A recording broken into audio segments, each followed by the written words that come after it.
La modernidad industrial exige del ser humano una lógica científica y normas de casualidad estricta, en las que el joven y el adulto deben razonar, pero su tecnología deshumanizada puede generar un rechazo hacia la técnica y fomentar un irracionalismo.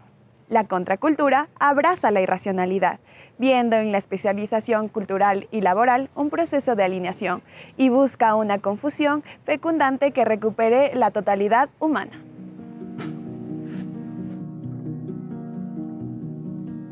Otro frente de insurgencia es la cultura de las drogas, especialmente el alcohol, que está presente en todas las esferas de la sociedad.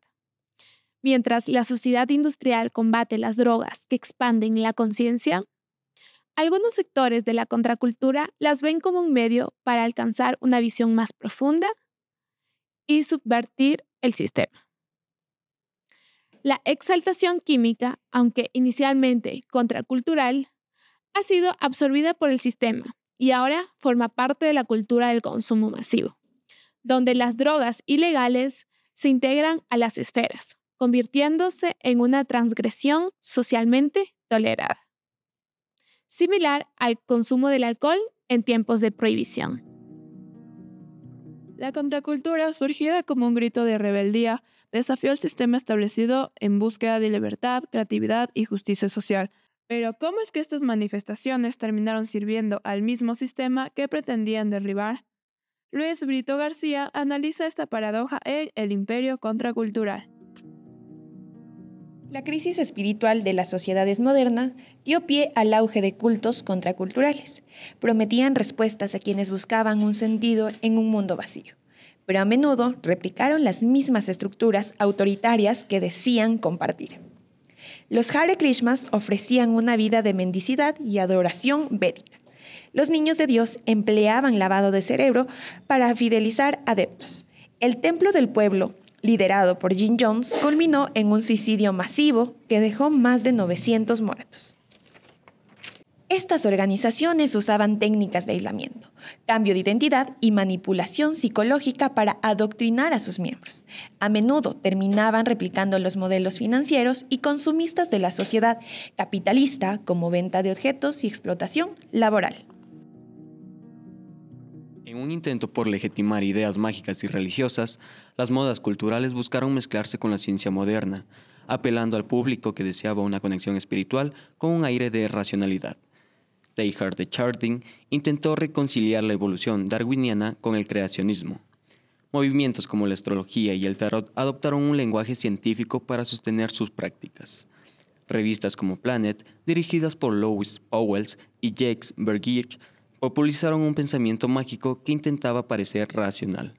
Estas modas ofrecían seguridad ilusora, negando el devenir histórico y la incertidumbre del futuro. En vez de enfrentar la complejidad, proponían un retorno al antropocentrismo ingenuo del pasado. Marshall McLuhan describió cómo los medios de comunicación, especialmente la televisión, transformaron la percepción humana. Nos envolvieron en una aldea global, borrando las distancias, pero también nuestra identidad personal. Los medios electrónicos reemplazaron la cultura alfabética, formando espectadores pasivos que aceptaban la simultaneidad sin análisis crítico. La juventud dejó de buscar identidades personales para fusionarse en tribus globales vinculadas por el consumo mediático. Aunque Marcuse advierte sobre la aparente invulnerabilidad del sistema, sugiere que las fuerzas excluidas de sus beneficios siempre serán una amenaza latente. ¿Fue la contracultura una derrota, simplemente un paso hacia algo nuevo? Luis Brito García nos invita a reflexionar sobre cómo los movimientos de resistencia pueden ser absorbidos, pero también reconfigurados en un mundo siempre cambiante.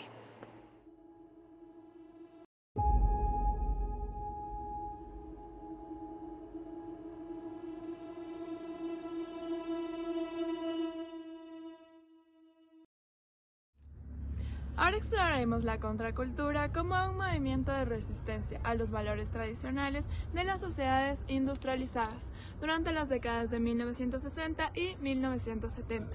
Surgió como una reacción al consumismo, la represión y al autoritarismo, promoviendo nuevas formas de vida, intimidad y organización social. Este análisis refleja cómo la contracultura, pese a su impacto transformador, no logró consolidar una revolución estructural, dejando un legado tanto de inspiración como de limitación. La contracultura se enfocó en la construcción de una comunidad que compartiera valores opuestos al sistema dominante. Esto dio lugar a la creación de comunas autosustentables y actos simbólicos como el funeral del hippie en 1967, donde se quemaron los íconos del movimiento en protesta contra su comercialización. Posteriormente, surgieron movimientos como el hippie, que priorizaba la acción concreta sobre la teoría ideológica. Este grupo utilizó los medios de comunicación como arma revolucionaria, realizando provocaciones espectaculares como criticar el consumismo y la solemnidad de las instituciones, que buscaban cuestionar el sistema político y económico. El Mayo francés fue una de las manifestaciones más icónicas de la contracultura, logrando una movilización social sin precedentes. Todo comenzó con las protestas estudiantiles en Nanterre, que rápidamente se expandieron a otras universidades y sectores sociales. El movimiento logró unir a estudiantes, obreros y sectores intelectuales en un frente común, con demandas que iban desde reformas educativas hasta derechos laborales. La revolución sexual fue otro pilar de la contracultura, impulsada por la manifestación de los anticonceptivos y de la independencia económica de las mujeres. Este movimiento buscó liberar las relaciones íntimas de las normas impuestas por la sociedad industrial. El sistema capitalista utilizó la sexualidad como herramienta de consumo, promoviendo una erotización superficial a través de la publicidad y la moda. En lugar de ser un medio de intimidad y conexión, el sexo se transformó en un valor de cambio, socavando los ideales originales del movimiento. Movimiento homosexual. La homosexualidad era una realidad invisibilizada y reprimida. Sin embargo, hacia finales de los años 60 aparecieron movimientos que luchaban por los derechos de la comunidad LGBTQ+. Las protestas de Stonewall en 1969 marcaron un punto de inflexión, dando paso a marchas y manifestaciones públicas. Con el tiempo, el movimiento logró avances significativos, como la elección de líderes homosexuales en cargos públicos y el reconocimiento de derechos civiles en varias ciudades estadounidenses. Sin embargo, surgieron tensiones internas entre quienes buscaban integración en el sistema y quienes preferían mantener una postura disruptiva. Feminismo y liberación femenina. El feminismo presentó una amplia diversidad de objetivos y estrategias, desde la lucha por derechos políticos y económicos, hasta demandas radicales como la abolición de la familia patriarcal. Los movimientos feministas lograron avances importantes. Enfrentaron desafíos como la crisis económica de los años 70, que obligó a muchas mujeres a regresar a los roles tradicionales debido a la falta de empleo. Este retroceso puso en evidencia la importancia de garantizar una participación económica equitativa para lograr una verdadera igualdad de género. La contracultura fue un movimiento multifacético que desafió las estructuras sociales, culturales y económicas de su tiempo, aunque muchos de sus ideales fueron cooptados o neutralizados por el sistema. Dejó un legado de cuestionamiento y resistencia. La contracultura, aunque logró desafiar los valores tradicionales y proponer nuevas formas de vida y pensamiento, enfrentó limitaciones importantes, como la falta de cohesión y la represión. Sus símbolos y acciones fueron rápidamente absorbidos por el sistema que intentaba cambiar, lo que impidió una transformación estructural profunda. A pesar de esto, dejó un legado crucial al abrir debates sobre la libertad y la igualdad.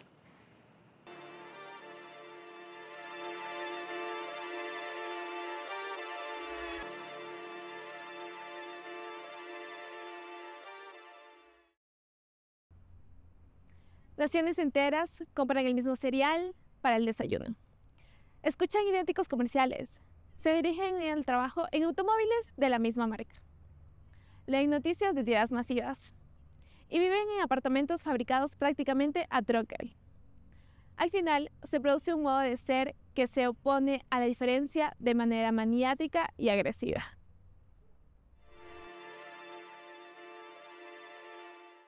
La reacción contra esta uniformidad, tanto por parte del adolescente como de buena porción de la población adulta, consiste en la adopción de modas, de estilos o de formas de consumo que presenten algún rasgo distintivo. La contracultura, que en sus inicios surgió como un movimiento de resistencia y rechazó a los valores dominantes, se convierte paradójicamente en un producto explotado por el mismo sistema capitalista que cuestiona. Brito García muestra cómo las expresiones de rebeldía y la estética contracultural, como el uso de jeans y las camisetas informales, son absorbidas y mercantilizadas por las industrias de la moda y el entretenimiento. Los símbolos de inconformismo pierden su carga contestataria al ser apropiados por el mercado, como pasó con los estilos de vestimenta juvenil o el pelo largo en los 60 y 70.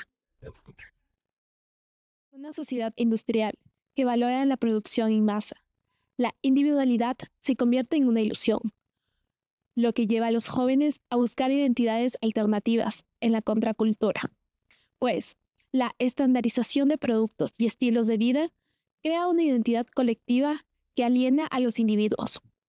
En respuesta, muchos adoptan símbolos de contracultura como el estilo hippie o el look militar, aunque también se vuelve un producto más del sistema, quitando autenticidad a estas expresiones de individualidad. La contracultura promueve una relación desapegada con los bienes materiales, caracterizándose por un estilo de vida ascético, en su rechazo del consumismo. Aunque se rechazan los bienes materiales, este ascetismo también es explotado por el mercado, que introduce versiones estilizadas y simbólicas de este desapego. Ropa desgastada que simboliza la vida despreocupada o rebelde. Así, los jóvenes terminan consumiendo productos que, aunque parecen antisistema, en realidad están diseñados para mantener el consumo constante. El sistema absorbe y distorsiona los símbolos de resistencia, como el caso de los símbolos militares y banderas en la moda. Brito García analiza cómo los símbolos inicialmente adoptados por la contracultura para oponerse al militarismo o a la autoridad, como los uniformes y banderas, son estilizados y vendidos por las mismas industrias que representan a este sistema. Esto resalta la capacidad del sistema capitalista para neutralizar el impacto de la resistencia simbólica. Las minorías, como los afroamericanos, chicanos e indígenas, enfrentan una opresión estructural que los empuja a formar subculturas de resistencia dentro de la contracultura. A través de ejemplos históricos de grupos como los Panteras Negras o los Brown Berets, el autor muestra cómo estos grupos crean movimientos que defienden sus derechos y cultura frente a la discriminación y a la explotación. Brito García destaca cómo estas expresiones de identidad y resistencia son fundamentales para proteger sus derechos, aunque a menudo terminan siendo reprimidas o absorbidas por el sistema.